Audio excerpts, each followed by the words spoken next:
Hello বন্ধুরা, তোমরা সবাই কেমন আছো? আশা করি তোমরা সবাই খুব ভালো আছো। আমিও খুব ভালো আছি। তো আমি আবারও চলে এলাম তোমাদের কাছে আমার নতুন একটি ভিডিও নিয়ে। শাশুড়ি মা গিয়েছিল মামা বাড়িতে, তাই মাসিমণি বাড়ি ফেরার পথে মায়ের হাতে ইলিশ মাছ পাঠিয়েছে। তো চলো আজকে আমি তোমাদের সাথে শেয়ার করব আমার মা কিভাবে ইলিশ বানায়। সেটা আজকে ফার্স্ট টাইম আমি ট্রাই করব, কেমন বানাতে পারি দেখা যাক। যেহেতু ইলিশগুলো গোটা, তো ওটা আমাদেরকেই কাটতে হবে। তো চললাম আমি আর আমার শ্বশুর দুজন মিলে ইলিশ মাছ কাটতে। এই সিজনে এই নিয়ে আমাদের বাড়িতে 3বার ইলিশ মাছ হয়ে গেছে, আজকে নিয়ে 4বার।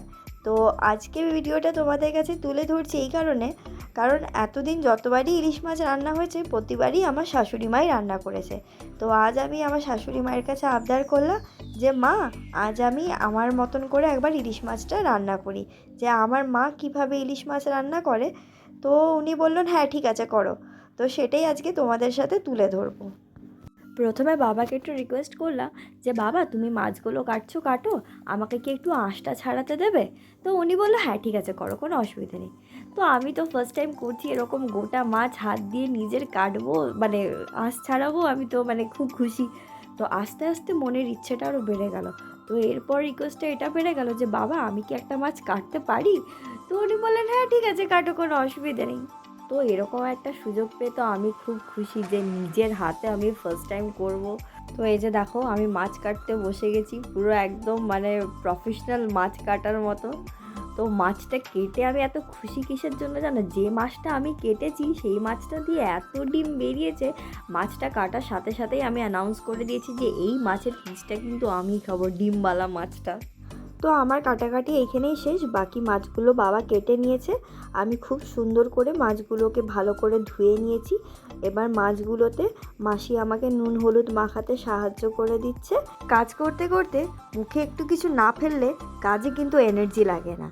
তো মামা বাড়ি থেকে ফুলুরি এসেছিলো, তো ফুলুরিগুলো একটা একটা করে খাচ্ছি আর রান্না করছি। ফুলুরিটা খেতে এত টেস্টি হয়েছিল যে কি বলবো।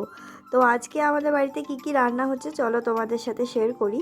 আজকে অনেক দিন পর কিন্তু তোমাদের কাছে আমার কুকিং ভিডিও নিয়ে আসলাম, তাই না? আজ রান্নার মেনুতে থাকছে কুমড়ো পুঁই শাক দিয়ে তরকারি, ইলিশ মাছের মাথাও দেওয়া হবে তার সাথে, আর সাথে থাকছে সর্ষে ইলিশ আর ভাত। এখন আমি মাছের মশলাটা করে নিলাম। তো সর্ষে ইলিশের জন্য মশলাতে নিয়েছি সর্ষে, পোস্ত আর কাঁচা লঙ্কা। আর এইদিকে বসিয়ে দিলাম কড়াইটা, কারণ মাছগুলো হালকা করে একটু ভেজে নেব। আমার শ্বশুর বাড়িতে ইলিশ মাছ একটু হালকা করে না ভাজলে ওনারা খেতে চান না, ওনাদের কাঁচা মাছের গন্ধ লাগে। আমার শ্বশুর তো আবার বলে দেয় রূপা আমার মাছটা কিন্তু ডিপ ফ্রাই করবি, আমি নয়তো খেতে পারবো না। তো বিভিন্ন মানুষের খাবার টেস্ট আলাদা, তো যেরকম মানুষ খেতে চায় সেরকমটাই বানিয়ে দেওয়া ভালো। তো আমার একটা ছোটোবেলাকার স্টোরি বলি। ছোটোবেলায় তো সব বাচ্চারই কম বেশি খাওয়া নিয়ে ঝামেলা আছে, তো আমার নাকি একটু বেশিই ছিল। আমি আমার বাবা মাকে ভীষণ জ্বালিয়েছি।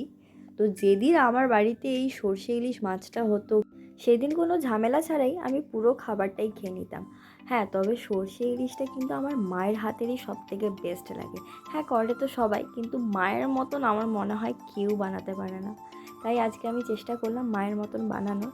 কতটা কি পেরে উঠলাম জানি না, দেখা যাক। রান্নাটা প্রায় শেষের পথে, হয়ে গেছে আমার সর্ষে ইলিশ। দিয়ে দিলাম রান্নার শেষে একটু কাঁচা তেল।